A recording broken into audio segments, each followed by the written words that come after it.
Hello learners, कैसे हैं आप सभी। I hope you all are doing great. हम लोग बीपीएससी टीआरई के लिए, टीजीटी एसएसटी के लिए स्पेशली हम लोग बिहार की एससीईआरटी को कवर कर रहे हैं, जिसमें क्लास 9th की एससीईआरटी हिस्ट्री को कवर किया था। और आज हम लोग क्लास 10th की एससीईआरटी हिस्ट्री बुक के सभी एमसीक्यू को डिस्कस करेंगे।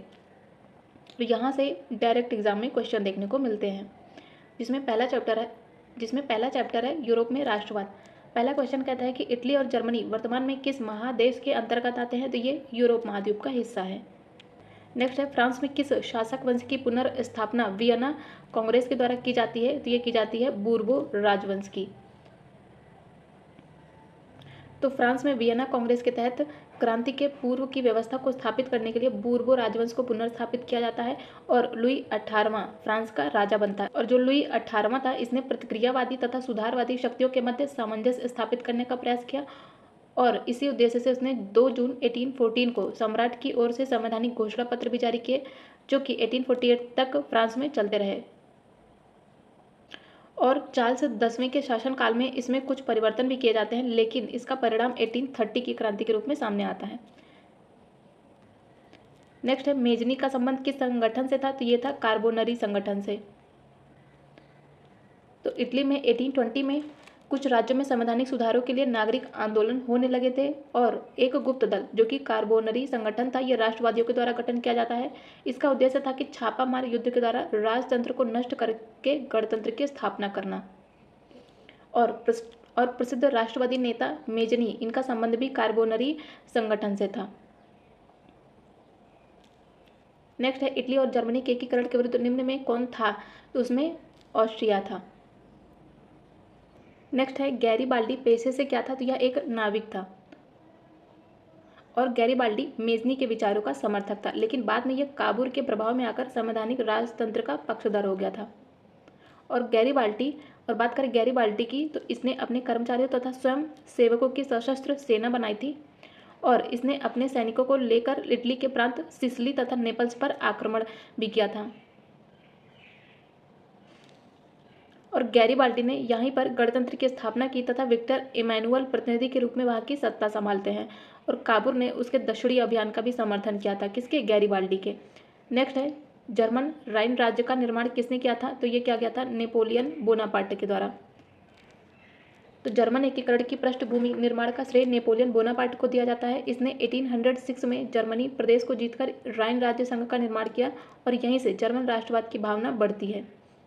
और इसी दौरान में जर्मनी में बुद्धिजीवियों, किसानों, कलाकारों जैसे कि हीगल, कांट, हम्बोल्ट, अंडर्ट, जैकब ग्रीन, इन सभी ने जर्मन राष्ट्रवाद को बढ़ावा दिया था। नेक्स्ट है, जालवेरिन एक संस्था थी, तो यह एक व्यापारियों की संस्था थी। तो 1834 में जर्मन व्यापारियों ने आर्थिक व्यापारिक समानता के लिए प्रशा के नेतृत्व में जालवेरिन नामक आर्थिक संघ बनाया और इस संघ ने जर्मन क्षेत्रीय आदतों को कुचलकर राष्ट्रवादी प्रवृत्तियों को बढ़ावा दिया। नेक्स्ट है, रक्त और लौह की नीति का अवलंबन किसने किया था। तो ये किया जाता है ऑटो वन बिस्मार्क के द्वारा। नेक्स्ट है, फ्रैंकफर्ट संधि कब होती है। तो ये होती है 1871 में। तो 18 जून 1870 को फ्रांस के शासक नेपोलियन ने प्रशा के विरुद्ध युद्ध की घोषणा करी और सेडॉन की लड़ाई में फ्रांसीसियों की हार होती है। इसी के बाद 10 मई 1871 को फ्रैंकफर्ट की संधि के द्वारा दोनों राष्ट्रों के बीच शांति स्थापित की जाती है। और इसी प्रकार सेडॉन के युद्ध में ही एक महाशक्ति के पतन के बाद दूसरी महाशक्ति किसका? जर्मनी का उदय होता है। नेक्स्ट है, यूरोप वासियों के लिए किस देश का साहित्य एवं ज्ञान विज्ञान प्रेरणा स्रोत रहा है। तो ये रहा है यूनान का। और इंग्लैंड के महान कवि लॉर्ड बायरन, ये यूनानियों की स्वतंत्रता के लिए यूनान में ही शहीद हो गए थे। नेक्स्ट है, 1829 में एड्रियानोपुल की संधि किस देश के साथ होती है। तो ये होती है टर्की के साथ। तो 1827 में लंदन में सम्मेलन होता है, जिसमें इंग्लैंड, फ्रांस तथा रूस ने मिलकर टर्की के खिलाफ यूनान के समर्थन में संयुक्त कार्रवाई करने का निर्णय लिया। और इस युद्ध में मिस्र और टर्की की सेना पराजित होती है और अंततः 1829 में होती है एड्रियानोयल की संधि। इसके तहत टर्की की नाम मात्र की प्रभुता में यूनान को स्वायत्तता देने की बात होती है, लेकिन जो यूनानी राष्ट्रवादी थे उन्होंने संधि की बातों को मानने से इनकार कर दिया। इसके बाद 1832 में यूनान को एक स्वतंत्र राष्ट्र घोषित कर दिया गया और बवेरिया के शासक ऑटोन को स्वतंत्र यूनान का राजा घोषित किया जाता है। नेक्स्ट है चैप्टर 2 समाजवाद एवं साम्यवाद। पहला कहता है कि रूस में कृषक दास प्रथा का अंत कब होता है। ये होता है 1861 में।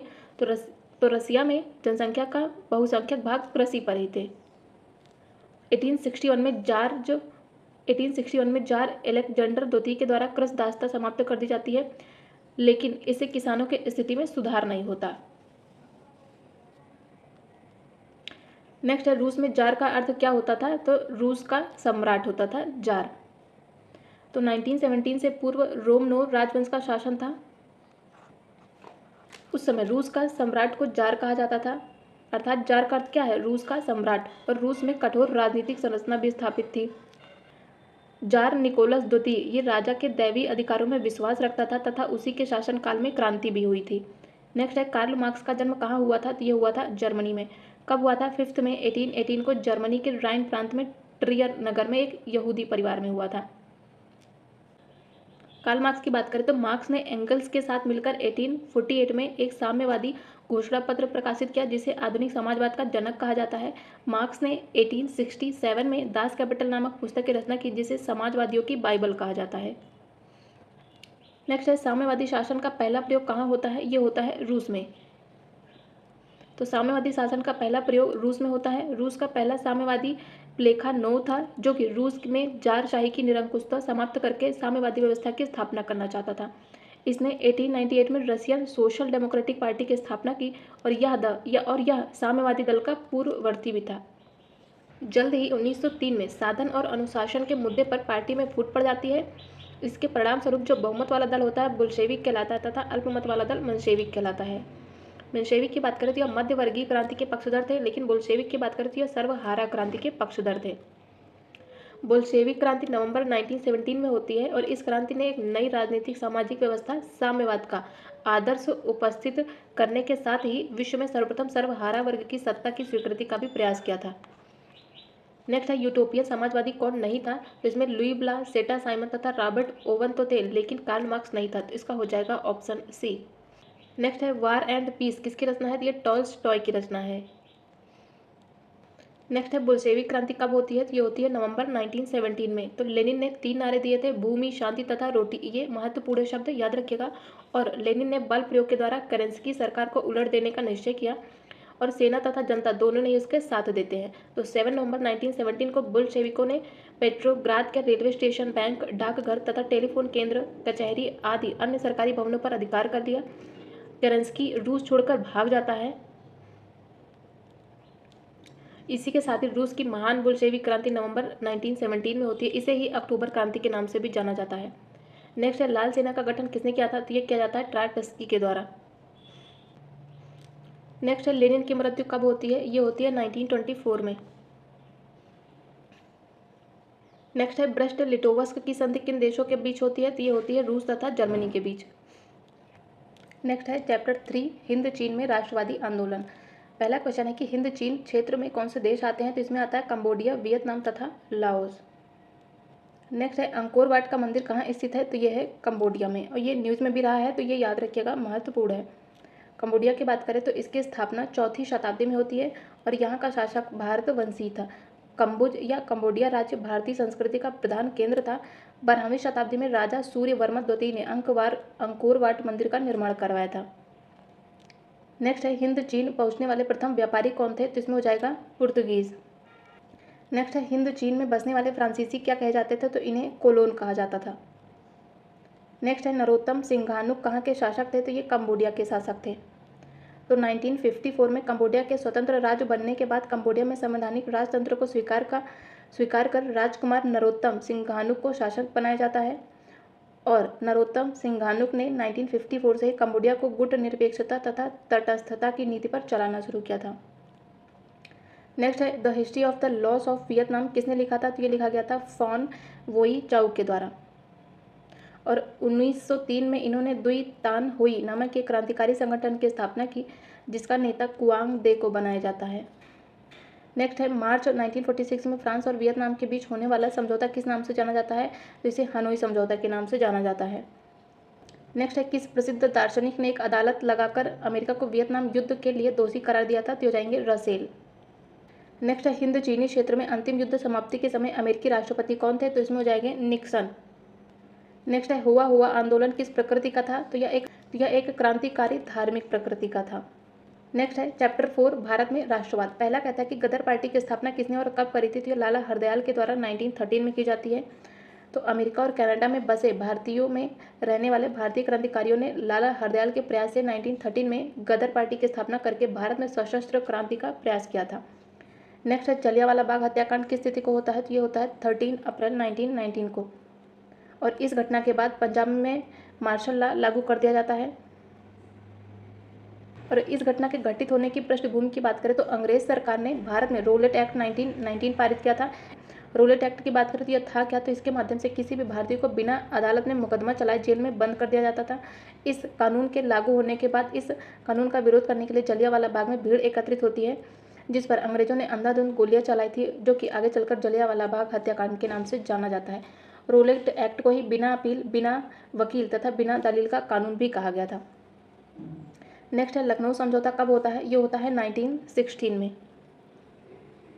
तो मुस्लिम लीग और भारतीय राष्ट्रीय कांग्रेस के बीच होता है 1916 में लखनऊ समझौता। 1916 में लखनऊ में कांग्रेस का अधिवेशन होता है, जिसकी अध्यक्षता की जाती है अंबिकाचरण मजूमदार के द्वारा। नेक्स्ट है, असहयोग आंदोलन का प्रस्ताव कांग्रेस के किस अधिवेशन में पारित होता है? तो ये होता है सितंबर 1920 के कलकत्ता अधिवेशन में। नेक्स्ट है, भारत के खिलाफत आंदोलन कब और किस देश के शासन के समर्थन में शुरू होता है? तो ये होता है 1920 में टर्की के। नेक्स्ट है, सविनय अवज्ञा आंदोलन कब और किस यात्रा से शुरू हुआ था? तो ये हुआ था 1930 की दांडी मार्च यात्रा से। तो महात्मा गांधी ने सविनय अवज्ञा आंदोलन की शुरुआत 1930 में दांडी से शुरू किया था।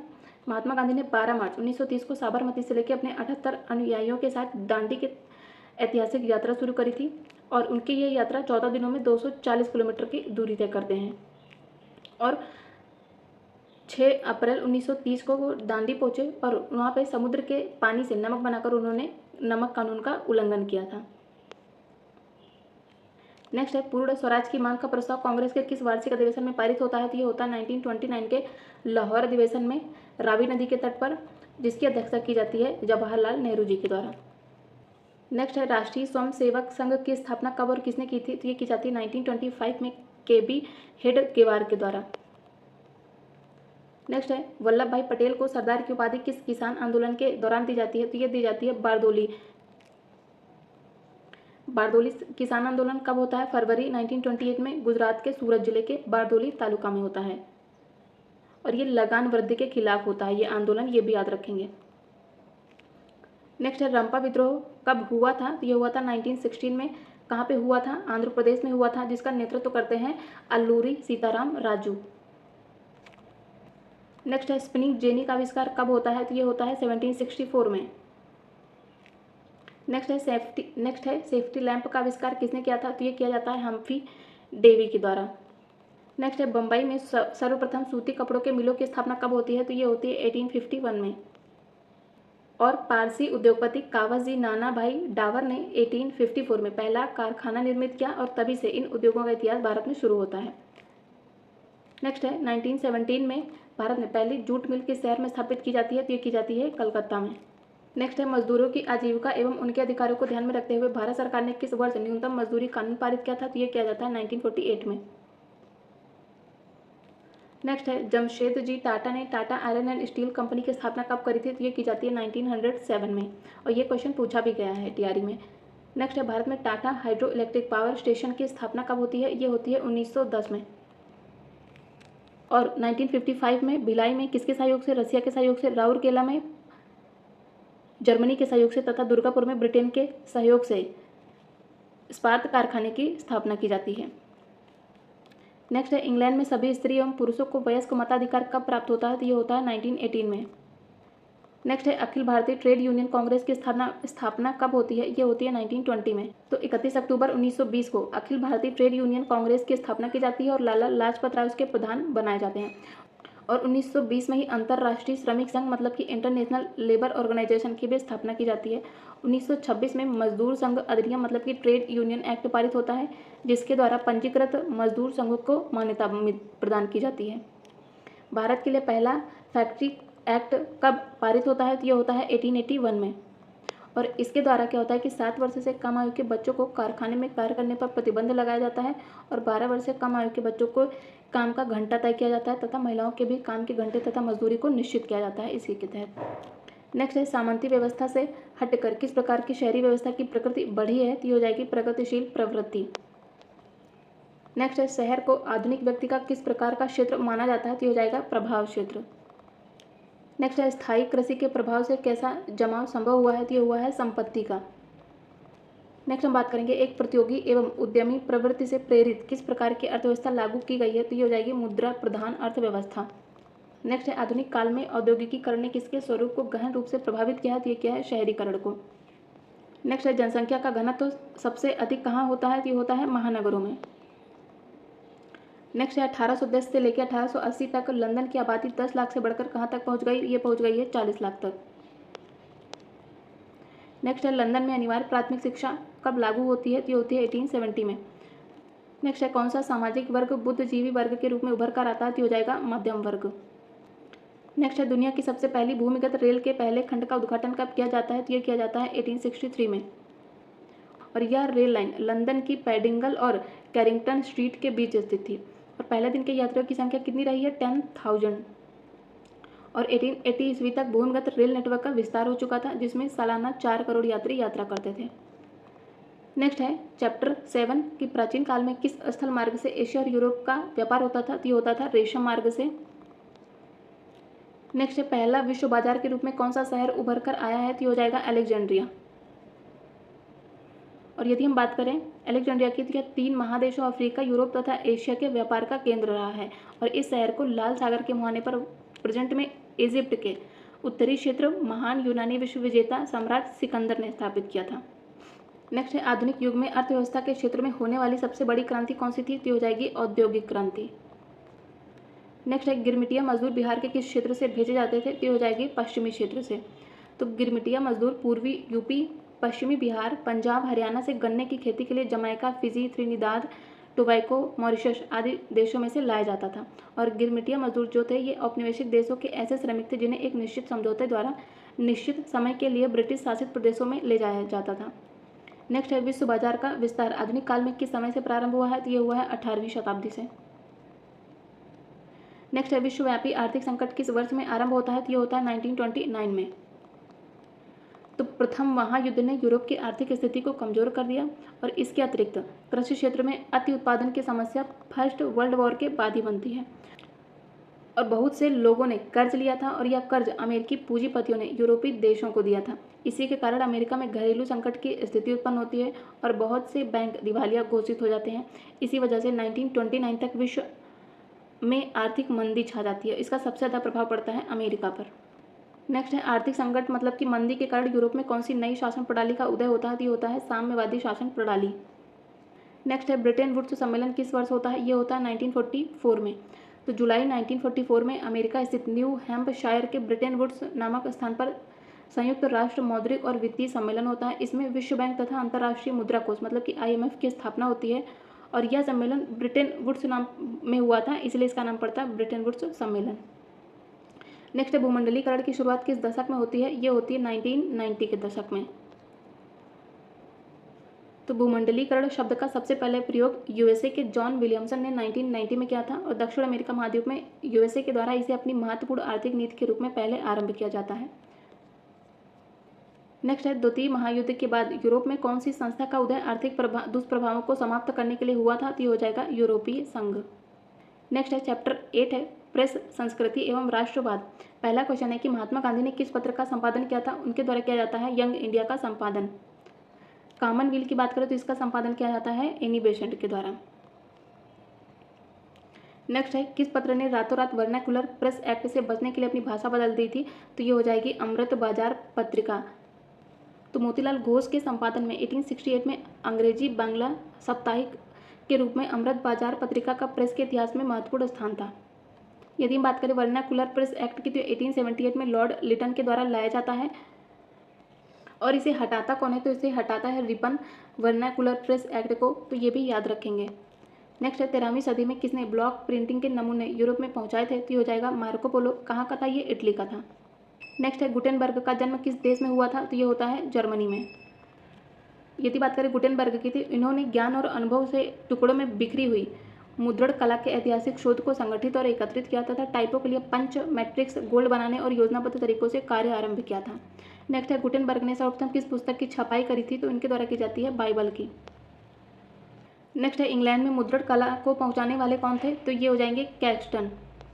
तो 1475 में सर विलियम कैक्सटन मुद्रण कला को इंग्लैंड में लाए और वेस्ट मिस्टर कस्बे में उनका प्रथम प्रेस स्थापित होता है। पुर्तगाल में इसकी शुरुआत 1544 में होती है। इसके बाद यह आधुनिक रूप में विश्व के अन्य देशों में पहुंचाई जाती है।